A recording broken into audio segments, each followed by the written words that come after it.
Good evening students. Good morning Nuri Zaid Shahid. Evening है और class के बाद नाइट हो जाएगी। Good night.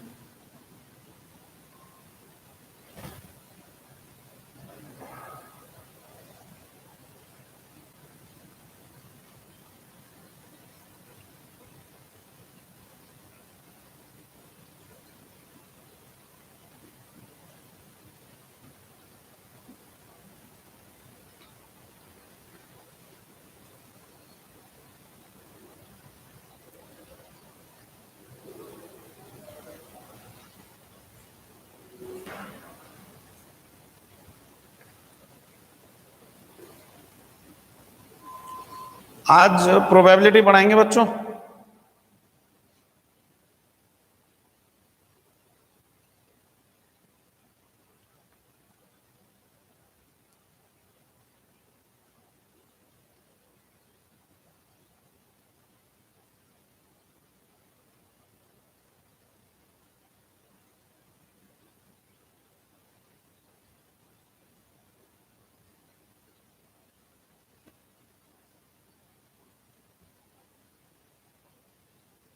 प्रोबेबिलिटी में तो आज शुरू करेंगे बच्चों, आज ही खत्म हो जाएगा।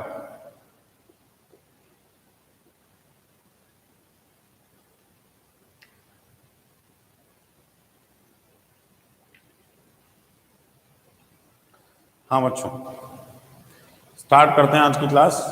प्रोबेबिलिटी, संभावना नहीं बोलते, हिंदी में इसको प्रायिकता बोलते हैं। प्रायिकता। चलिए, बहुत इजी चैप्टर है, कुछ ज़्यादा इसमें हमको डिटेल में नहीं जाना है।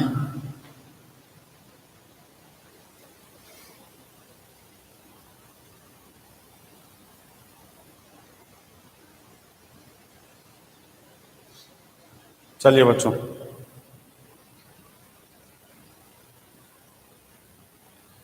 क्या होता है प्रोबेबिलिटी को आप कैसे डिफाइन करेंगे? क्या चीज होती है प्रोबेबिलिटी? है ना, किसी भी काम का होना या ना होना, है ना।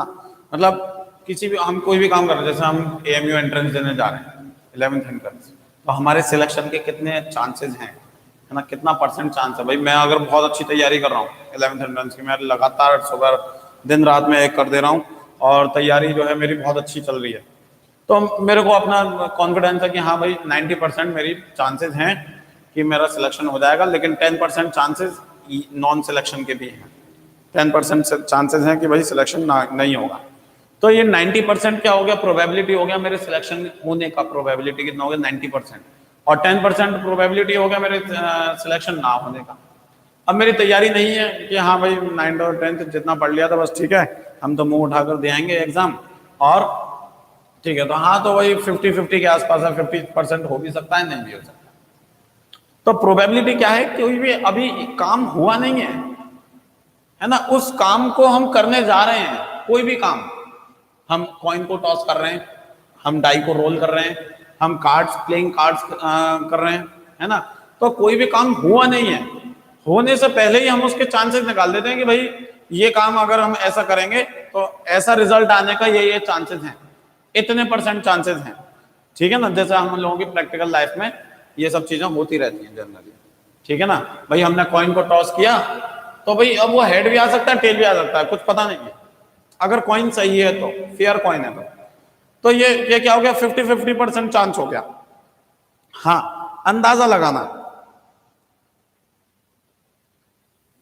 ठीक है ना बच्चों, अक्सर खान ने बिल्कुल सही कहा, अंदाजा लगाते हैं बिल्कुल, है ना।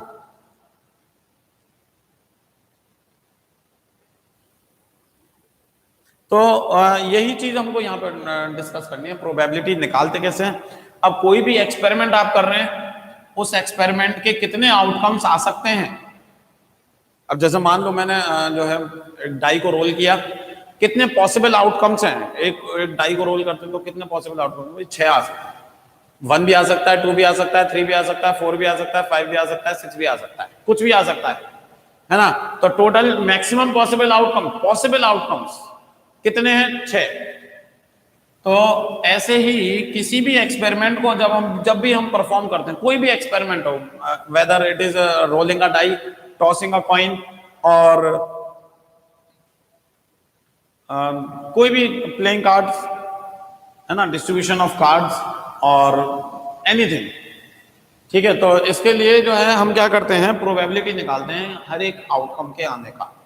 चांस हमें पता होना चाहिए भाई, हाँ इतने % चांस है, अगर आप कर सकते हो तो करो इस काम को, नहीं कर सकते हो तो नहीं करो, है ना, इसीलिए प्रोबेबिलिटी निकाली जाती है ना।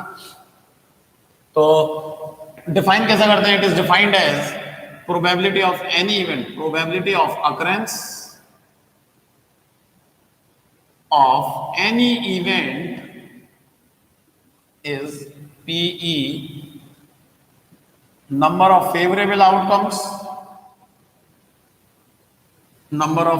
outcomes upon total number of outcomes,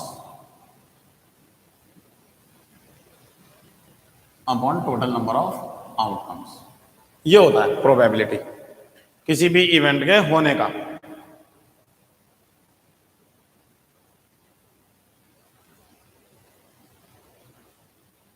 ठीक है बच्चों, तो एक एक करके हम सारे एक्सपेरिमेंट्स पढ़ते हैं। Tossing a coin, rolling a die, playing cards, leap year, normal year, ये सब एक एक करके हम डिस्कस करते हैं आज, है ना। उसके अलावा एक बात और मैं आपको कुछ पॉइंट्स इसमें प्रोबेबिलिटी के बारे में बता दूं। किसी भी इवेंट के होने का प्रोबेबिलिटी 0 और 1 के बीच में लाई करता है, बोथ इंक्लूसिव। किसी भी इवेंट के होने का प्रोबेबिलिटी, इवेंट क्या है, कोई भी आउटकम आना, है ना, कोई भी किसी भी इवेंट के होने का प्रोबेबिलिटी 0 और 1 के बीच में वेरी करता है। 0 और दोनों इंक्लूडेड है, प्रोबेबिलिटी 0 भी हो सकता है भाई, 0% चांस है ना।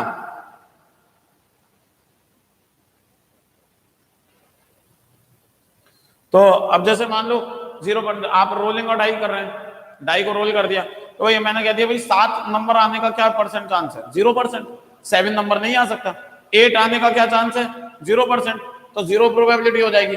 मैं आपसे कहूं कि भाई लेस देन 7 नंबर लाना है, लेस देन 7, तो लेस देन 7 आने का क्या चांस है, 100%, यानी 1 प्रोबेबिलिटी है उसकी।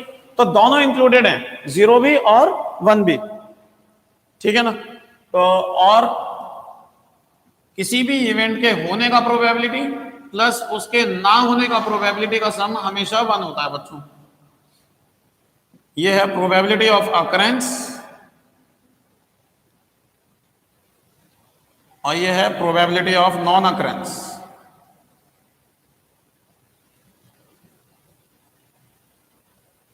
प्रोबेबिलिटी ऑफ अकरेंस और प्रोबेबिलिटी ऑफ नॉन अकरेंस, इन दोनों के होने का प्रोबेबिलिटी जो है, इनका सम कितना हो जाएगा, 1 हो जाएगा। ठीक है, समझ रहे हैं ना सभी बच्चे। वालेकुम सलाम बच्चों, आप देखो जरा,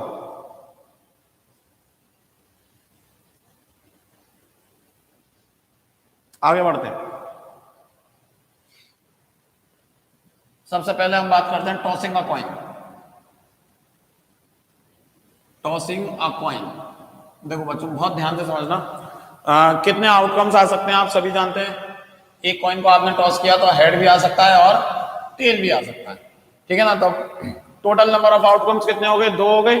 तो probability of getting head 1/2, probability of getting tail 1/2। ठीक है, tossing 2 coins,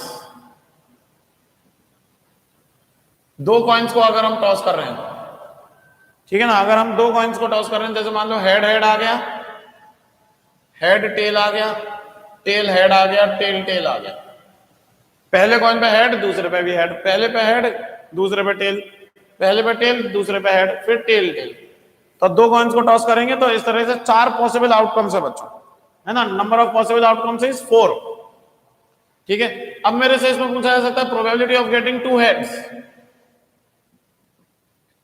probability of getting 2 heads. तो 2 हेड्स आने वाले ऐसे कितने आउटकम्स हैं, 1, तो 1/4। टोटल आउटकम्स कितने हैं, 4।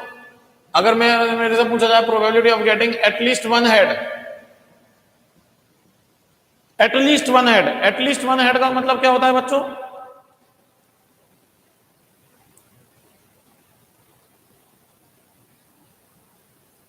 हाँ भाई, एटलीस्ट 1 हेड का मतलब, एटलीस्ट 1 हेड का मतलब हो गया भाई कम से कम एक एक हेड आना चाहिए, कम से कम एक एक हेड, है ना। कम से कम वन हेड, तो भाई एक से ज्यादा भी हो सकते हैं लेकिन एक से कम नहीं होने चाहिए। तो ये एक, दो और ये तीसरा, तो टोटल 3 आउटकम्स अपॉन 4। तो probability of getting at least one head का मतलब का प्रोबेबिलिटी हो जाएगा 3 upon 4। At most one head, at most one head का मतलब क्या होता है बच्चों?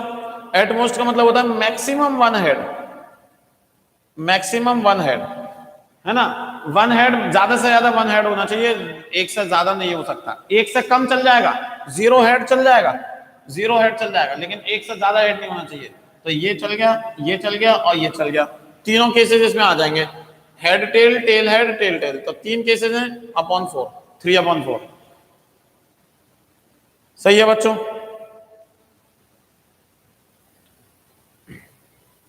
Next, tossing 3 coins, tossing 3 coins. अब इसमें कितने आउटकम्स आएंगे बच्चों? 3 कॉइन्स को जब हम टॉस करते हैं तो देखो बच्चों, एक हेड और एक टेल। पहले कॉइन पे हेड आ गया और टेल भी आ सकता है। अगर पहले कॉइन पे हेड आता है तो दूसरे कॉइन पे हेड भी आ सकता है, टेल भी आ सकता है। अगर पहले कॉइन पे टेल आता है तो दूसरे कॉइन पे हेड भी आ सकता है, टेल भी आ सकता है। ठीक है ना। सिमिलरली यहां पर अगर पहले पे दूसरे पे हेड है तो तीसरे पर हेड और टेल कुछ भी आ सकता है। यहां पर भी हेड टेल तीसरे पर, यहां पर भी हेड टेल, यहां पर भी हेड टेल। तो टोटल आउटकम्स क्या क्या हो गए बच्चों? देखना, हेड हेड हेड, फिर हेड हेड टेल, फिर हेड टेल हेड, फिर हेड टेल टेल। 4 आउटकम्स हो गए। फिर अब यहां tail head head, tail head tail, tail tail head और टेल टेल टेल। टोटल बच्चों कितने आउटकम्स आ गए? 8। Total 8 outcomes are there. ठीक है।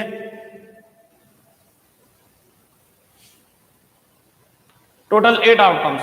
अब आपसे इस पर बेस्ड बहुत सारे क्वेश्चन पूछे जा सकते हैं। भाई आपसे पूछा जा सकता है at least one head, at least one के एक हेड आने का प्रोबेबिलिटी बताओ। तो एटलीस्ट वन हेड मतलब एक हेड तो कम से कम आना ही चाहिए। एक से ज्यादा भी हो सकते हैं, 2 हेड भी हो सकते हैं, 3 हेड भी हो सकते हैं। तो देखना बच्चों, ये भी केस आ जाएगा, ये बस ये नहीं बचेगा, टेल टेल टेल नहीं। तो ये कितना आ जाएगा? 7 अपॉन 8 आ जाएगा बच्चों, 7 अपॉन 8। ठीक है ना। ऐसे ही अगर मेरे से पूछा जाए भाई एटमोस्ट 2 हेड्स, एटमोस्ट 2 हेड्स, ज्यादा से ज्यादा 2 हेड आ सकते हैं, 3 हेड नहीं, 2 से ज्यादा हेड नहीं आ सकते, मतलब तीनों हेड वाला कंडीशन नहीं ले सकते। इसमें हम एटमोस्ट 2 हेड में 0 हेड भी ले लेंगे, 1 हेड भी ले लेंगे और 2 हेड्स भी ले लेंगे। 2 से ज्यादा हेड नहीं लेंगे, यानी ये वाला नहीं लेंगे, बाकी सारे 7 ले लेंगे। तो 7 अपॉन 8। सही है बच्चों? ये बात सभी के क्लियर हो रही है बच्चों? बोर्ड पे दिखाई दे रहा है आप लोगों को? बोर्ड थोड़ा गंदा हो रहा है।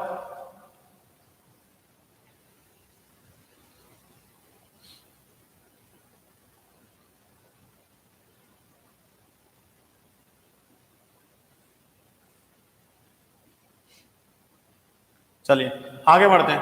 अब बच्चों देखो, आपसे एक, आप 11th क्लास में पढ़ोगे फंडामेंटल प्रिंसिपल ऑफ मल्टीप्लिकेशन।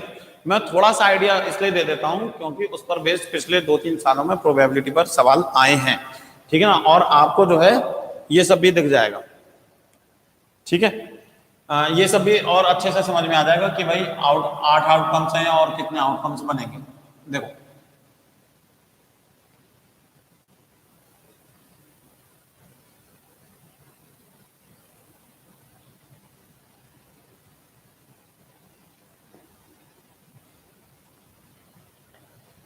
कोई भी एक एक्सपेरिमेंट है, जैसे टॉसिंग अ कॉइन, हमने एक एक्सपेरिमेंट ले लिया, टॉसिंग अ कॉइन। समझना बच्चों, अब एक कॉइन को हम टॉस कर रहे हैं तो उसमें कितने मैक्सिमम पॉसिबल आउटकम्स हो सकते हैं? एक कॉइन को हमने टॉस किया तो उसमें मैक्सिमम कितने आउटकम्स आ सकते हैं? 2 आ सकते हैं, है ना। तो हम ये बोल देंगे कि if n coins are tossed, if n coins are tossed,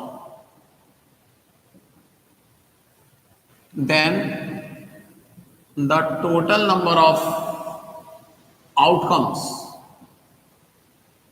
will be, कितने आएंगे, टोटल नंबर ऑफ आउटकम्स, ये आपको बताना है ना। उसको समझने के लिए मैं आपको एक चीज बताता हूं। जैसे मान लो मैंने एक एग्जाम्पल के थ्रू मैं आपको बताता हूं। मान लो 3 कॉइन्स हमने टॉस किए, 3 coins are tossed, 3 coins are tossed. बात समझना बच्चों बहुत ध्यान से, इसमें और क्वेश्चंस को सॉल्व करने का आपको हेल्प मिलेगा, है ना। तो 3 कॉइन्स मैंने टॉस किए, तो पहला कॉइन टॉस किया, पहले कॉइन पर टॉस करने पर मैक्सिमम कितने आउटकम्स आ सकते हैं, 2। फिर दूसरे कॉइन की बात आई, दूसरे कॉइन पर जब दूसरा कॉइन के टॉस किया जाएगा तो उस पर कितने आउटकम्स आ सकते हैं, 2।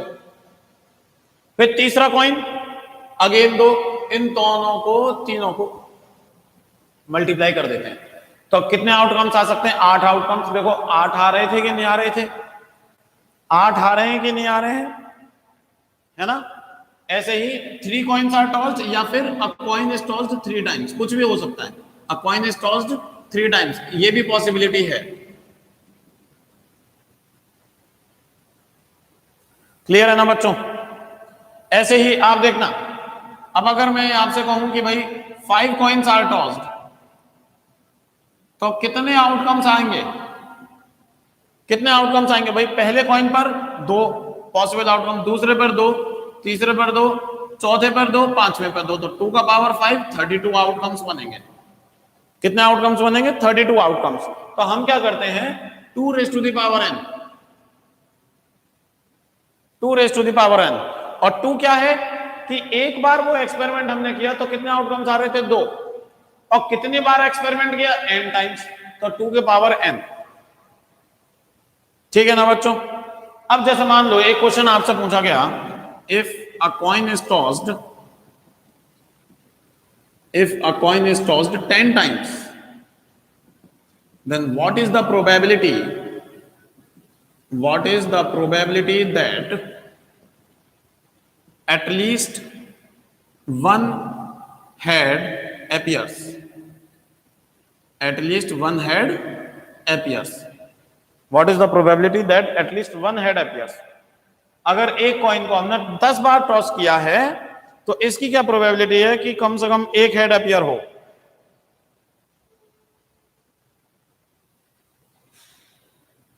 हाँ बच्चों, तो कैसे करेंगे,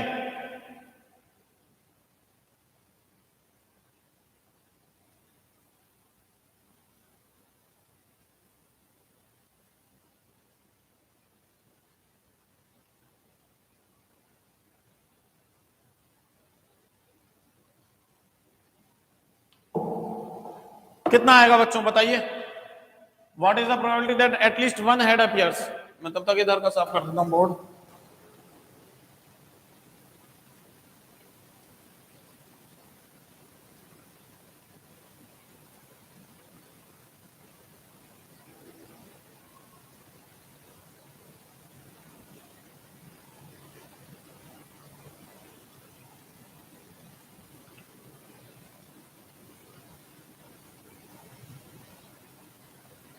हाँ बच्चों, 1/2 फैसल जमील 1023/1024। हाँ फैसल का बिल्कुल सही आंसर है बच्चों, बहुत ध्यान से समझो। सबसे पहले एक कॉइन को हमने 10 बार टॉस किया है तो नंबर ऑफ पॉसिबल आउटकम्स कितने होंगे, 2 raise to the power 10, 2 raise to the power 10। ठीक है ना बच्चों। अब वो आपसे कहना है कि at least one head appears. At least one head का मतलब क्या हो गया बच्चों, एटलीस्ट वन हेड का मतलब कम से कम एक हेड आना चाहिए, और कम से कम अगर एक हेड आ रहा है ना, तो 2 हेड भी हो सकते हैं, 3 हेड भी हो सकते हैं, 4 हेड भी आ सकते हैं, एक से कम नहीं होना चाहिए। तो यानी कौन सा केस 1000 मतलब 2 की पावर 10 में से कौन सा केस नहीं होगा, वो वाला केस नहीं होगा जिसमें सारे टेल आ रहे हैं। उसके अलावा मतलब एक ऐसा केस जिसमें सारे टेल आ रहे हो, tail tail tail tail tail tail tail, 10 के 10 टेल आ जाए, सिर्फ उसमें एक भी हेड नहीं होगा, बाकी इसके अलावा जितने भी केसेस होंगे सब में हेड आएगा।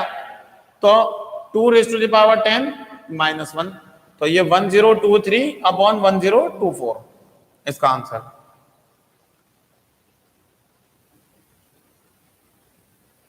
सही है ना बच्चों। ऐसे ही और देखें,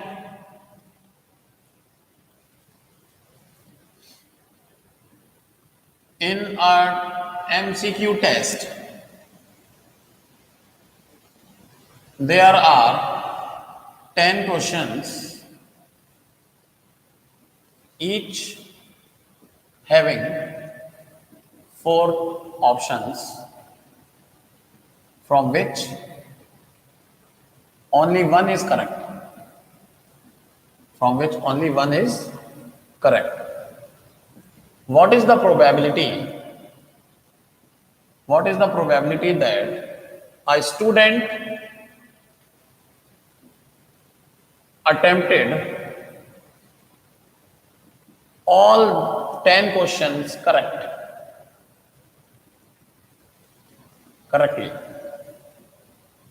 What is the probability that a student attempted all 10 questions correctly? इसकी क्या प्रोबेबिलिटी है कि एक स्टूडेंट सारे के सारे 10 के 10 क्वेश्चन सही आंसर दे दे?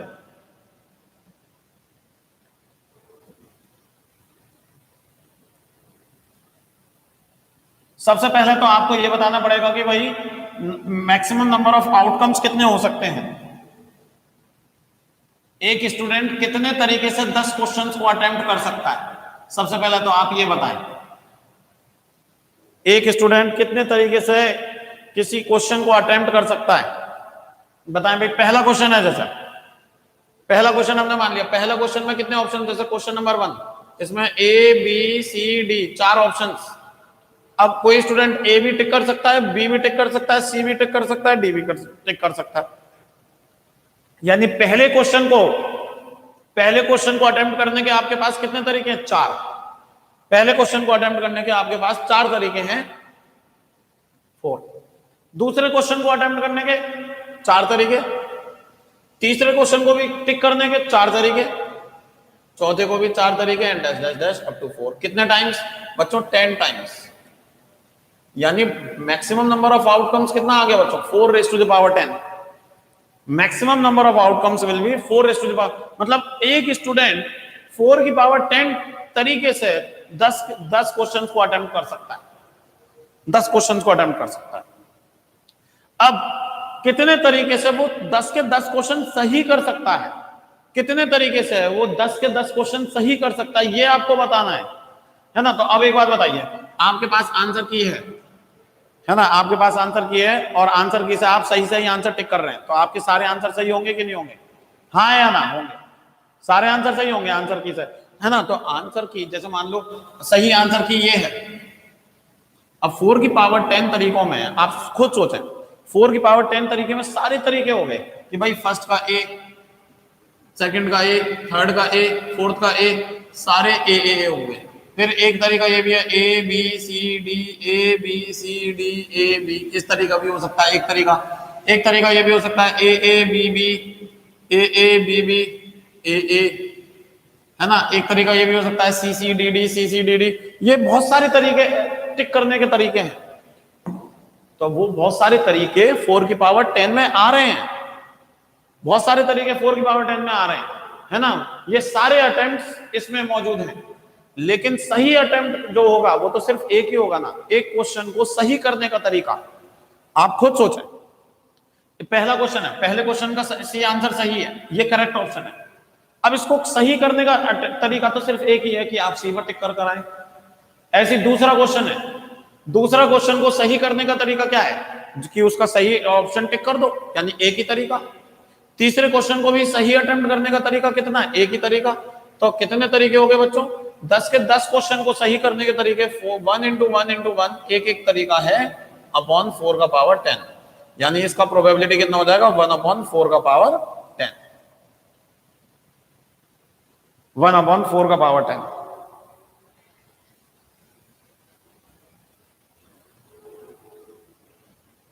बच्चों समझ में आया है सभी के?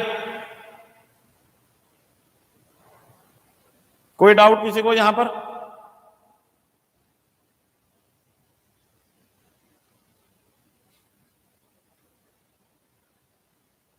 हमें क्लियर है? आगे बढ़े।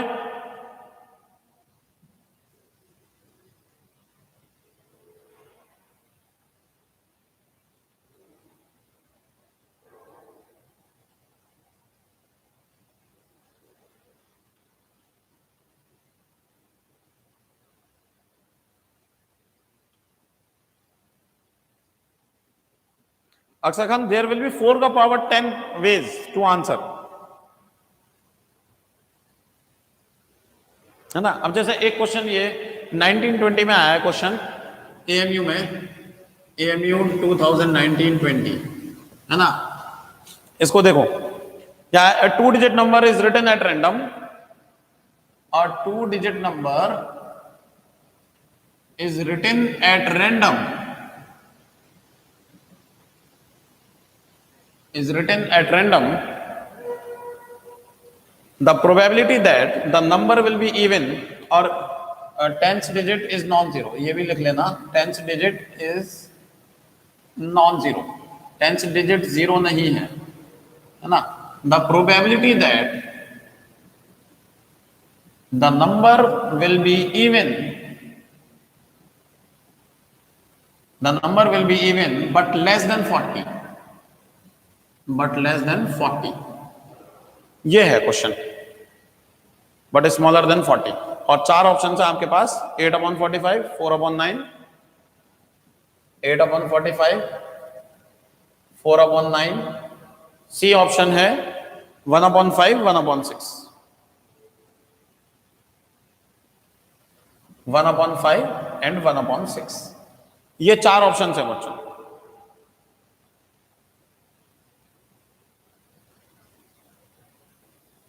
हाँ भाई बच्चों, 1/6 अरसलान खान का आंसर आया। चलिए देखते हैं। सबसे पहले तो आप डिनोमिनेटर सजाओ, डिनोमिनेटर बताना है आपको, but less than, sorry, 2 digit number, 2 digit number is written at random. तो कितने 2 डिजिट नंबर आप जानते हैं अपनी लाइफ में? 11 से लेकर 99 तक, है ना। 11 और सॉरी 10 से लेकर 99 तक टोटल कितने नंबर्स हो गए? 90 हो गए, 90 नंबर्स हो गए, ठीक है ना। अब वो आपसे कह रहे हैं the probability that the number will be even but less then 40। वैसे तो आप इसको डायरेक्टली भी कर सकते हो और मल्टीप्लिकेशन वाले तरीके से भी कर सकते हो, मैं इसको डायरेक्टली ही करा देता हूं, है ना। The probability that the number will be even but less then 40, तो आप देखो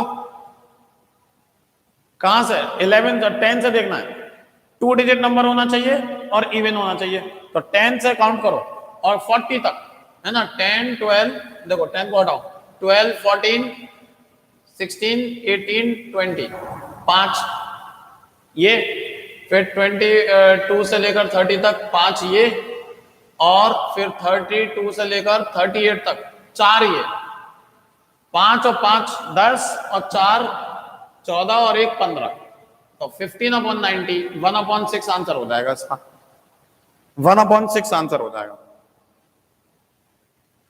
ठीक है ना बच्चों।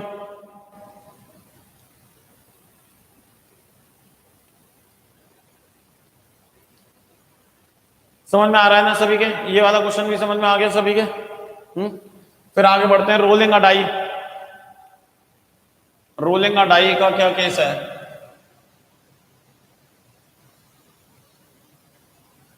अच्छा बच्चों, अगर यही क्वेश्चन देखो, ये तो 40 तक इन्होंने पूछ लिया बट लेस देन 40, यही क्वेश्चन मान लो अगर थोड़ा बड़े नंबर्स में होता, मतलब ये 2 डिजिट नंबर ना हटाकर मैं 3 डिजिट नंबर कर देता, और आप सब फिर वही कहते वही नंबर इवन होना चाहिए बट लेस देन 40 या लेस देन 240 या लेस देन 340, इस तरह से होता, तो आप कब तक काउंट करते हैं? आप नहीं काउंट कर पाते, है ना। तो उसके लिए हम क्या करते हैं, देखो यहीं पर प्रिंसिपल ऑफ मैथमेटिक्स, ये मल्टीप्लिकेशन प्रिंसिपल यूज होता है, तो ये तो आप काउंट कर लेंगे, है ना। 2 डिजिट नंबर, अगर आपको ये कैलकुलेट नहीं कर पा रहे हैं कि 2 डिजिट नंबर 90 होते हैं, तो ये भी मैं आपको बता दूं। देखो ये यूनिट्स प्लेस और ये टेंस प्लेस, ये है यूनिट्स डिजिट और ये है टेंस डिजिट, बहुत ध्यान से देखना। अब टेंस डिजिट 0 तो नहीं हो सकती, टेंस डिजिट 0 नहीं हो सकती, टेंस डिजिट 1 से लेकर 9 तक कुछ भी हो सकती है ना। 1 2, क्योंकि अगर टेंस, मैं कोई भी नंबर 2 डिजिट नंबर बना रहा हूं, क्या 06 2 डिजिट नंबर है? नहीं, 06 1 डिजिट नंबर है, ठीक है ना। तो टेंस डिजिट को मैं 0 पर नहीं, 0 नहीं भर सकता यहाँ, मैं यहाँ पर 1 2 3 4 5 6 7 8 9 9 नंबर भर सकता हूं यहाँ, ठीक है ना। तो यहाँ पर 9 डिजिट आ सकती हैं, 9 इंटू, यहाँ पर मैं 0 भी भर सकता हूं, 0 1 2 3 4 5 6 7 8 9 10 डिजिट भर सकता हूं, तो 90, 9 इंटू 10 90, यानी टोटल 2 डिजिट नंबर कितने होते हैं? 90 होते हैं। टोटल 2 डिजिट नंबर कितने होते हैं? 90। ठीक है ना। अब नंबर इवन होना चाहिए, लेस देन 40 होना चाहिए। अब देखो इवन और लेस देन 40, तो सबसे पहले बच्चों बताओ लेस देन 40, तो मैं यहां पर कौन कौन से डिजिट भर सकता हूं? 1 भर सकता हूं, 2 भर सकता हूं, 3 भर सकता हूं 10th डिजिट पर।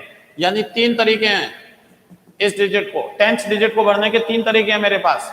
और यहां पर इवन होना चाहिए, है ना, तो यहां पर मैं 0 भर सकता हूं, 2 भर सकता हूं, इवन डिजिट होनी चाहिए। 0 2 4 6 8, कितना हो गया? 1 2 3 4 5, 5 तरीके हैं इसको भरने के, है ना। 5 3 इंटू 5 कितना हो गया? 15, तो 15/90 इस तरीके से भी आप करेंगे, ठीक है ना। लेकिन फिलहाल इस क्वेश्चन को आप ऐसे ही करें, वो ज्यादा बेहतर है, ठीक है।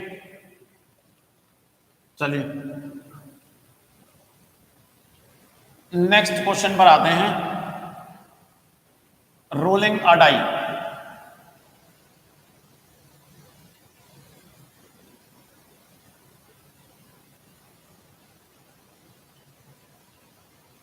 रोलिंग अ डाई, एक सेकंड। अब देखो बच्चों, एक डाई को हमने रोल किया तो कितने आउटकम्स आ सकते हैं? 1 2 3 4 5 6, 6 पॉसिबल आउटकम्स हो सकते हैं एक डाई को रोल करने पर। आपसे इसमें पूछ सकते हैं what is the probability of getting an even number. Even number का आने का प्रोबेबिलिटी 2 4 6 3 होते हैं, 3/6 1/2 हो गया। What is the probability of getting an odd number, ये भी 3 होते हैं, 1 3 5, तो 3/6। What is the probability of getting a prime number, तो प्राइम नंबर भी 3 होते हैं, 2 3 और 5, तो 3/6, ये भी 1/2 हो गया, है ना। What is the probability of getting a multiple of 3, 3 का मल्टीपल लाने का क्या, बस 3 होता है और 6 होता है, तो 2/6 1/3 हो गया, ठीक है बच्चों।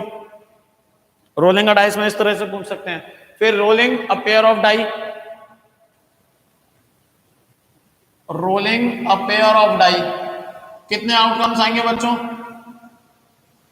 Rolling a pair of die में कितने आउटकम्स आएंगे? 36, पहले 6 आ सकते हैं, दूसरे पे भी 6 आ सकते हैं, तो 36 आउटकम्स, 6 का पावर 2, 6 का पावर 2, ठीक है ना।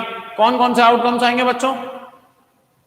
1 1 1 2, भाई पहले पे 1 आ जाए, दूसरे पे भी 1 आ जाए, पहले पे 1 दूसरे पे 2, पहले पे 1 दूसरे पे 3, 1 3 अप टू 1 6, फिर 2 1 2 2 से लेकर 2 6, फिर ऐसे ही सो ऑन 6 1 से लेकर 6 6।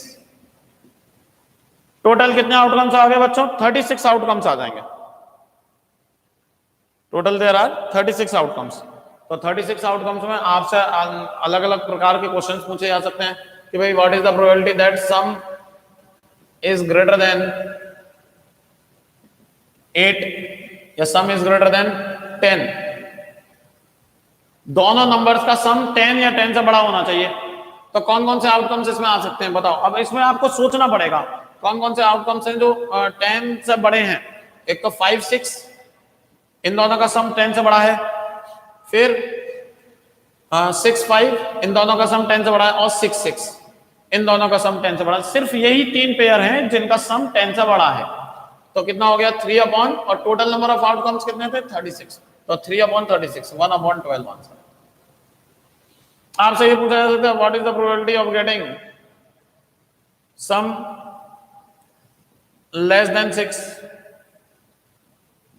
सम लेस देन 6, है ना।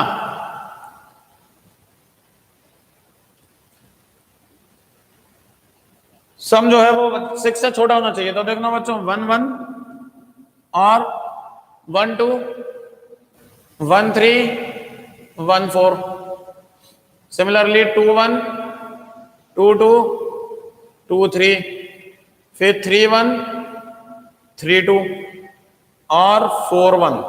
बस यही तो आ रहे हैं ना बच्चों। कितने हो गए? 4 और 3 7 और 3 10, तो 10/36। एक क्वेश्चन ऐसा भी पूछा जा सकता है what is the probability of getting even number on both dice, even number on both die, दोनों डाइस पर इवन नंबर हो। तो ऐसे कितने आउटकम्स होंगे बच्चों, दोनों पर इवन हो।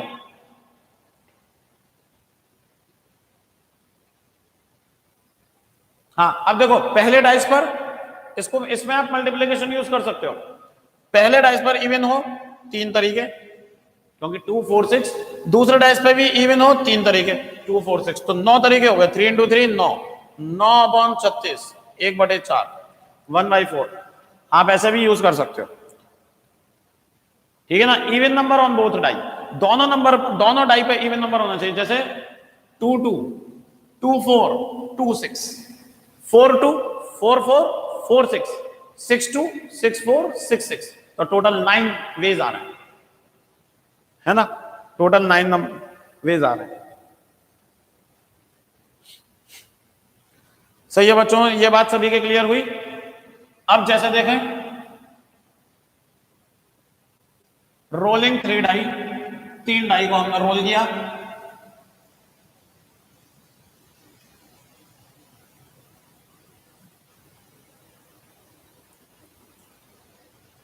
Rolling 3 die. तो पहले तो टोटल नंबर ऑफ आउटकम्स बताओ। टोटल आउटकम्स कितने होंगे, 6 into 6 into 6, 216। Total number of outcomes are 216 बच्चों, सही है ना।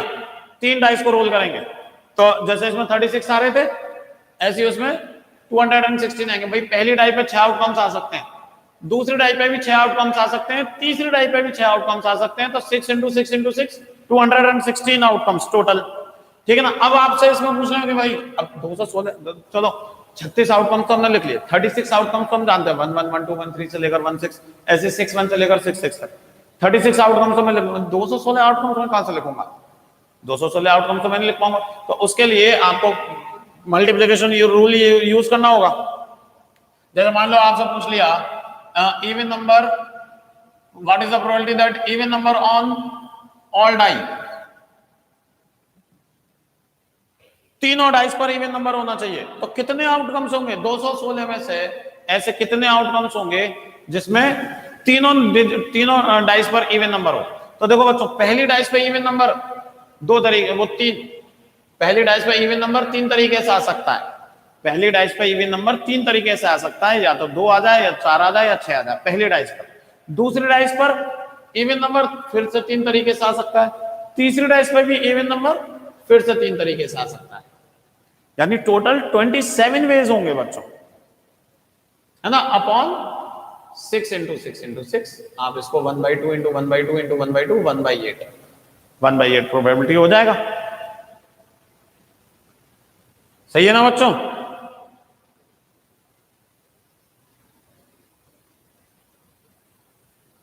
सभी के क्लियर। हाँ, 27/216 भी 1/8 ही होता है ना। सभी के क्लियर है बच्चों, ये बात सभी के क्लियर, बताइए जल्दी से।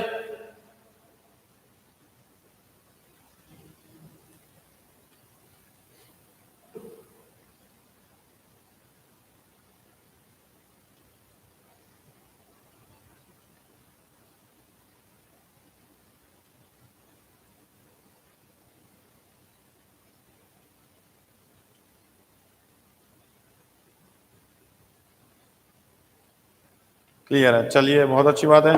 आगे बढ़ते हैं फिर। टॉसिंग ऑफ कॉइन्स हो गए, रोलिंग अ डाई हो गए, है ना। और नेक्स्ट ईयर पर बात करते हैं, साल भर। नॉर्मल ईयर, नॉर्मल ईयर में बच्चों क्या होता है, 365 डेज होते हैं। ये डेटा आपको याद रखना है ना। नॉर्मल ईयर में जैसे 365 डेज होते हैं, 365 डेज में 52 वीक्स होते हैं। 52 वीक्स मतलब इंटू 7 कर देंगे तो 364 डेज निकल करके आते हैं। इंटू 7 कर दिया तो 364 डेज, है ना। लेकिन एक डे एक्स्ट्रा बच जाता है, 1 डे एक्स्ट्रा, है ना। अब आपसे ये पूछा जाता है, what is the probability that a normal year has 53 Sundays, normal year has a 53 Sundays. इसकी क्या प्रोबेबिलिटी है कि एक नॉर्मल साल में 53 संडे हो। इसकी क्या प्रोबेबिलिटी होगी बच्चों? तो देखो, एक कोई भी नॉर्मल ईयर है उसमें 52 वीक्स तो हैं, ये तो पक्का है। कोई भी नॉर्मल ईयर होगा उसमें 52 वीक्स होंगे। 52 वीक्स होंगे तो 52 संडेज तो ऑलरेडी होंगे ही होंगे। तो लड़ाई 53 संडे की नहीं है, अब लड़ाई सिर्फ एक संडे की रह गई, है ना। 52 वीक्स में 52 संडेज तो मौजूद हैं। अब एक संडे की बात हो रही है। अब एक संडे जो है वो कहां से लाया जाए? वो एक संडे यहां से लाया जाए भाई, जो एक डे एक्स्ट्रा बच रहा है, इसके संडे होने की प्रोबेबिलिटी क्या है? ये जो एक दिन एक्स्ट्रा बच रहा है ना, इसके संडे होने की प्रोबेबिलिटी कितनी है? 1/7, क्योंकि टोटल नंबर ऑफ डेज तो 7 होते हैं वीक में। तो इसका आंसर कितना हो जाएगा बच्चों? 1/7, है ना। इससे यही पूछा जाता है।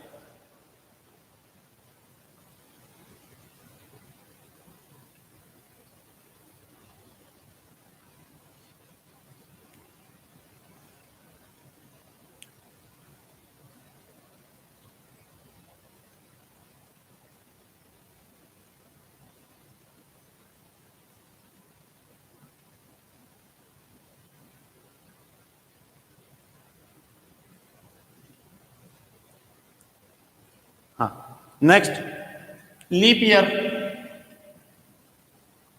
लीप ईयर में कितने डेज होते हैं? 366 डेज होते हैं बच्चों। 366 डेज मतलब 52 वीक्स। 52 वीक्स मतलब 364 डेज, और यहाँ पे 2 दिन एक्स्ट्रा होते हैं प्लस 2 डेज एक्स्ट्रा, है ना। तो अब इसमें आपसे पूछा जाता है what is the probability that 53 Mondays in a leap year, तो 2/7 हो जाएगा इसका आंसर।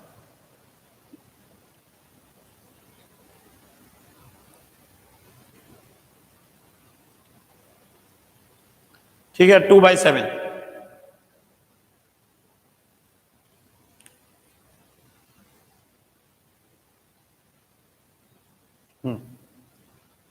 नेक्स्ट बात करते हैं प्लेइंग कार्ड्स।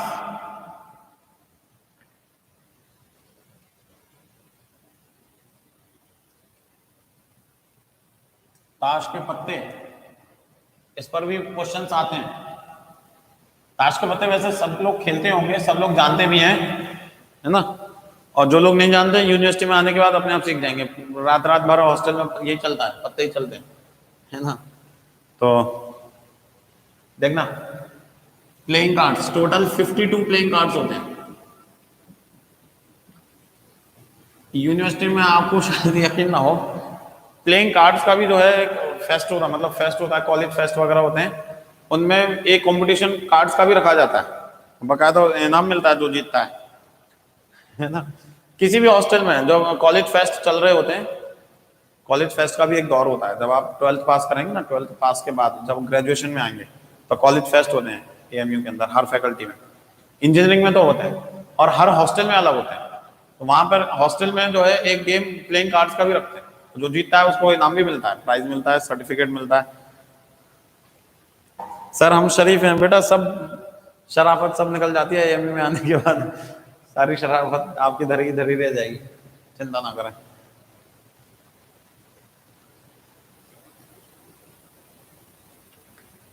खेलना सीख जाएंगे, सब खेलना सीख जाएंगे।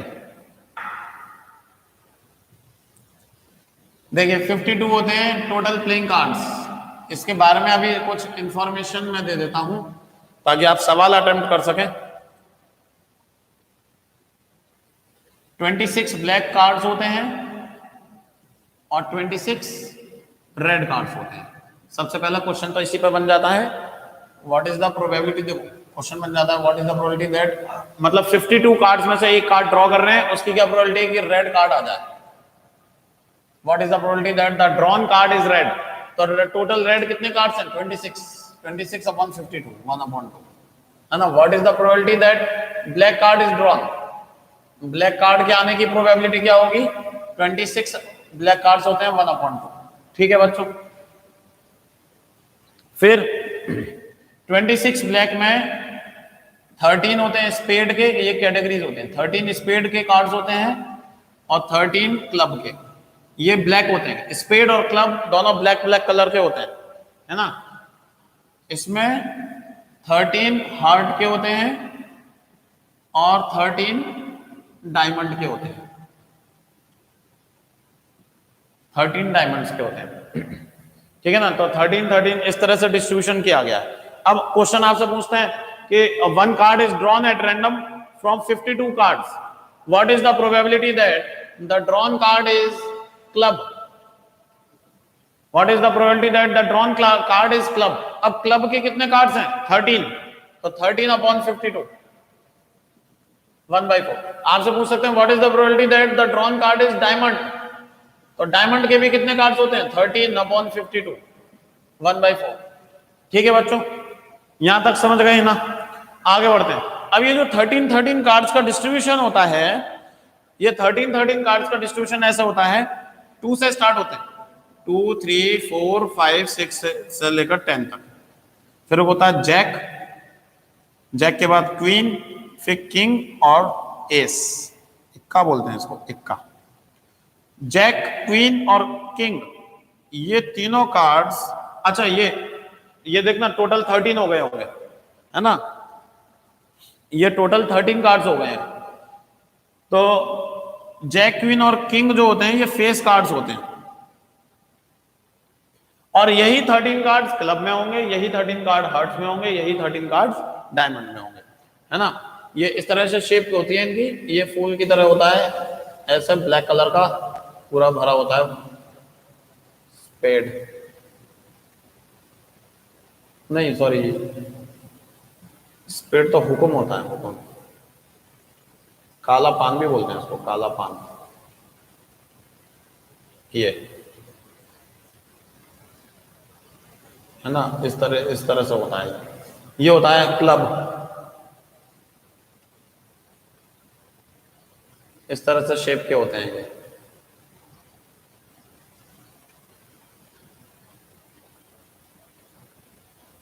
ठीक है,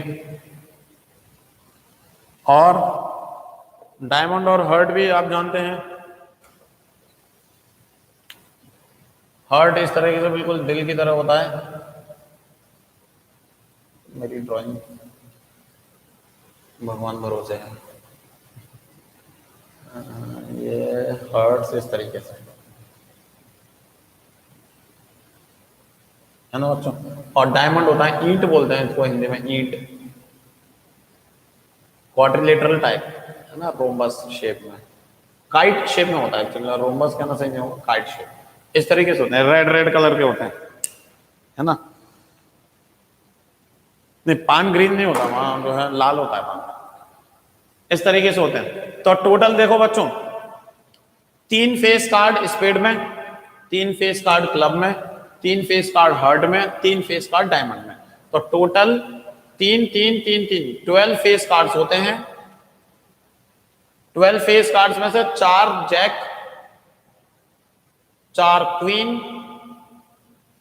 और 4 किंग एंड 4 एसेस। 4 इक्के होते हैं हर एक कैटेगरी का, एक स्पेड का, एक क्लब का, एक हार्ट का, एक डायमंड का, 4 एसेस, है ना? इसके अलावा और बस ये सब चीजें होती हैं। अब क्वेश्चन आपसे पूछ लेते हैं भाई, what is the probability of a face card? Face card के आने का प्रोबेबिलिटी बताओ। अब टोटल फेस कार्ड आपको याद आ रहा है, टोटल फेस कार्ड तो 12 बताए थे मास्टर ने, तो 12/52 लगा दो, ये हो गया, है ना? अब आपसे ये भी पूछ सकते हैं face card of red colour, face card of red colour. अब टोटल फेस कार्ड 4 थे, तो वो टोटल फेस कार्ड 12 थे, तो 12 में से 6 रेड के होंगे, 6 ग्रीन के, वो 6 ब्लैक के होंगे। तो रेड के पूछे तो 6/52, ये आंसर बन जाएगा, है ना? What is the probability of S? S के आने का प्रोबेबिलिटी टोटल इक्के कितने थे? 4 थे, 4/52। इस तरह से क्वेश्चन पूछ लिए जाते हैं। ठीक है ना बच्चों?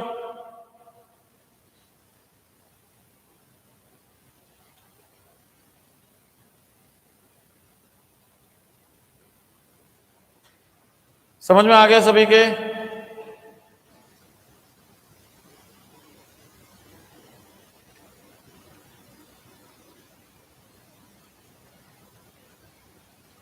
ना? अब कुछ मैं 1-2 क्वेश्चन प्रीवियस ईयर के करवा देता हूं, जो पिछले सालों में आ चुके हैं कुछ क्वेश्चंस, तो आप लोगों का ये चैप्टर खत्म होगा। अच्छा, एक एनसीईआरटी का एक क्वेश्चन और था, वो और करवा देते हैं पहले। नेक्स्ट क्लास में हम स्टैटिस्टिक्स से स्टार्ट करके स्टैटिस्टिक्स ही खत्म करेंगे। एक क्वेश्चन एनसीईआरटी में है, पता नहीं 9th की में है या 10th की में है, कि ये एक जंगल दिया हुआ है ना, और जंगल का जो है इन्होंने किलोमीटर का लेंथ ऑफ ब्रेड्थ दिया हुआ है। फॉर एग्जांपल मैं अपनी तरफ से डेटा ले लेता हूँ, ये 10 किलोमीटर का है और ये 8 किलोमीटर का है, और इसमें ये नदी है, रिवर है ना, और रिवर जो है वो आपको दी हुई है 2 किलोमीटर बाई 1 किलोमीटर, है ना, 2/1। अब ऊपर से हेलीकॉप्टर से इसमें खाने के पैकेट गिराए जा रहे हैं रिवर, तो इसकी क्या प्रोबेबिलिटी है that the food packet drops in river, river में ड्रॉप हो जाए, इसकी क्या प्रोबेबिलिटी होगी, है ना, food packet drops in river, तो रिवर का एरिया कितना हो जाएगा 2 × 1 अपॉन पूरे जंगल का एरिया 10 × 8, कितना आ गया बच्चों प्रोबेबिलिटी 1/40 आ गया, प्रोबेबिलिटी आ गया 1/40।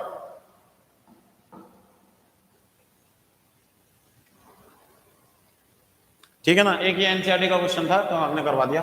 एक और देखें,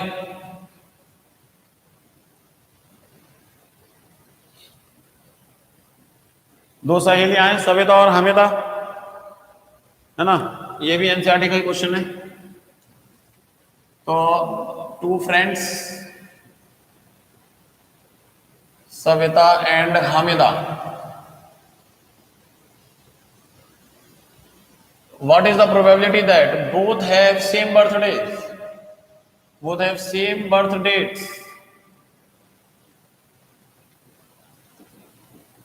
इसकी क्या प्रोबेबिलिटी है कि दोनों का एक ही दिन बर्थडे हो, है ना। तो बच्चों एक बात बताइए, नॉर्मल ईयर की बात हो रही है, जब तक until and unless leap year की बात ना हो तो आप नॉर्मल ईयर ही कंसिडर करके चलेंगे।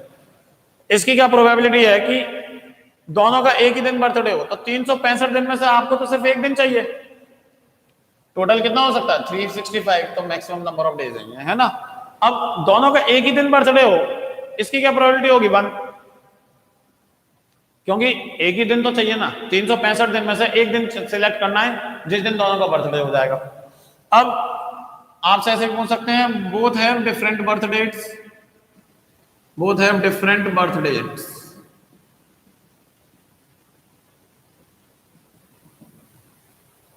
है ना। तो हम क्या करेंगे 1 में से माइनस कर देंगे सेम बर्थ डेट्स, 1 में से माइनस कर देंगे सेम बर्थ डेट, 1 - 1/365, है ना, क्योंकि same birth date plus different birth days का जो प्रोबेबिलिटी का सम होगा वो कितना होगा 1 होगा, है ना। तो 1 - 1/365, तो 364/365, ये आंसर हो जाएगा इसका।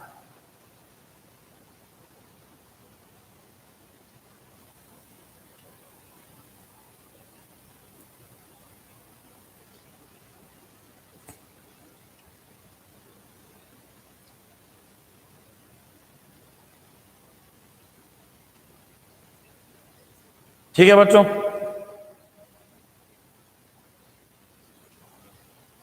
एक और क्वेश्चन लिखें, a bag contains 4 red balls and some blue balls.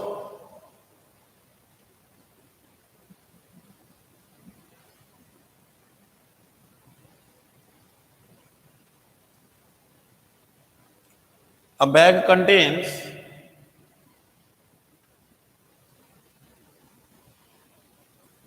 4 red balls and some blue balls, ठीक है। If the probability of drawing a blue ball, if the probability of blue ball is double than that of a red ball, probability of blue ball is double the probability of red ball,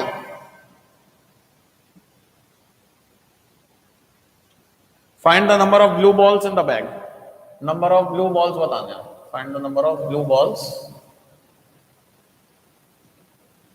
ये बताना, ठीक है ना बच्चों। तो हाँ,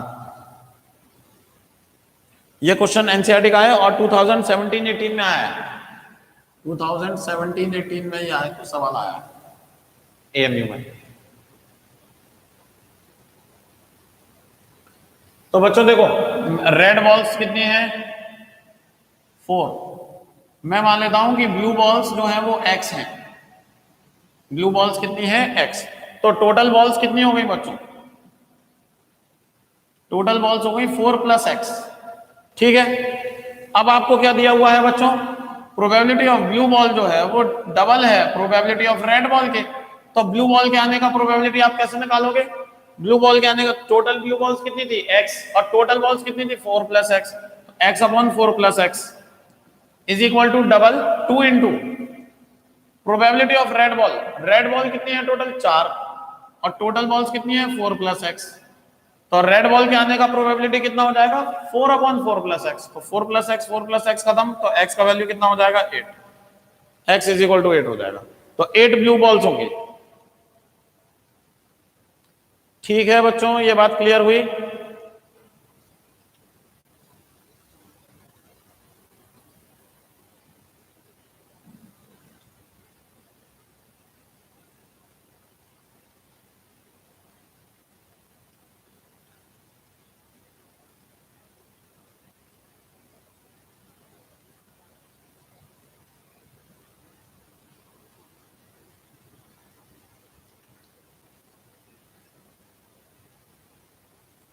हाँ बच्चों, तो ये आप लोगों का चैप्टर फिनिश हुआ प्रोबेबिलिटी वाला। इसमें हमने बहुत सारे केसेस देख लिए, और आप लोग को यही एडवाइस है मेरी कि प्रोबेबिलिटी के क्वेश्चंस अटेम्प्ट कर लीजिएगा, और जो भी डाउट्स हों वो आप अब सेंटर पर आकर पूछ लीजिएगा बच्चों। जो है थोड़ा सा टाइम ऐसे ही चल रहा है, मतलब क्लासेस जो हैं ज़्यादा हो रही हैं, और इतनी लेट नाइट हम फ्री होते हैं। हाँ, सिलेबस कंप्लीट हो जाएगा तो कोशिश करेंगे कि जो है ज़्यादातर बच्चों के व्हाट्सएप पे मैं जवाब दे दूं। कुछ बच्चों के नहीं दे पा रहा हूं, मैं मानता हूं, ठीक है ना। लेकिन अब जैसे ही सिलेबस कंप्लीट हो जाएगा, कल हमारा लास्ट लेक्चर होगा स्टैटिस्टिक्स का। हो सकता है स्टैटिस्टिक्स में 2 दिन लग जाए, फ्राइडे और सैटरडे, हम देख लेंगे उस हिसाब से, है ना। तो उसके बाद फिर मैं आप लोगों के रिप्लाई टाइम टू टाइम में देता रहूंगा, ठीक है। और तब तक के लिए माफी चाहूंगा। ठीक है सर, सविता एंड हामिदा वाला समझ नहीं आया? क्या नहीं समझ में आया भाई? दोनों का बर्थडे सेम डेट होने के लिए उसकी प्रोबेबिलिटी बताना है, सेम डेट में दोनों का बर्थडे। तो आपको पूरे साल में से एक दिन तो ही चाहिए जिस दिन दोनों का सेम बर्थडे हो, तो एक दिन निकाल लिया। Upon total number of days कितने थे? 365, अपॉन 365 कर दिया, बस। फाइजा नोमान, हेरॉन्स फॉर्मूला आप लोगों को लगता है पढ़ाना चाहिए? चलिए एक क्लास हेरॉन्स फॉर्मूला की ले लेंगे सैटरडे में। हेरॉन्स फॉर्मूला एक क्लास उसका भी ले लेंगे। कुछ ट्रेपेजियम वाले क्वेश्चंस हैं और वो भी करवा देंगे हेरॉन्स फॉर्मूला पर बेस्ड, ठीक है। नुमान अहमद, हम अलीगढ़ में नहीं। हाँ तो कोई दिक्कत नहीं, हाँ जो है आपके भी रिप्लाई कर देंगे। हाँ, मिसबा अनवर खान का भी कर देंगे। ठीक है बच्चों, अपनी तैयारी करते रहिए। अब ये वीक आप लोगों की मेरे ख्याल से क्लासेस ये वीक तक रहेंगी, सैटरडे तक, और मेरे ख्याल से सभी सब्जेक्ट्स का सिलेबस ऑलमोस्ट डन है। मैथ्स का, फिजिक्स का, केमिस्ट्री का, बायो का और इंडो का, है ना। तो ठीक है फिर, और उसके लिए जो भी हम प्लानिंग करेंगे, आपकी टेस्ट सीरीज हम लॉन्च करेंगे, टेस्ट सीरीज भी करवाएंगे। ऐसा नहीं है कि हम फ्री कर देंगे, सैटरडे के बाद आप लोगों से बिल्कुल रूबरू नहीं होंगे, टाइम टू टाइम आपके साथ आते रहेंगे। और बाकी टेस्ट होते रहेंगे, टेस्ट आप देते रहिए, और कोई भी डाउट्स हो आप सेंटर पर आइए, है ना। सेंटर पर आ जाएंगे तो ज़्यादा बेहतर है। मिसबा अनवर खान, अगर आप सेंटर पर अलीगढ़ में हो तो सेंटर पर आइए, एक आध दिन में अपने सारे डाउट्स क्लियर कर जाइए अभी तक के जितने भी हैं, ठीक है। ठीक है बच्चों, गुड नाइट। सर मैं आर्ट्स से हूँ बट मैथ्स का आपसे क्लास लेता हूँ। बहुत अच्छी बात है बेटा, शुक्रिया।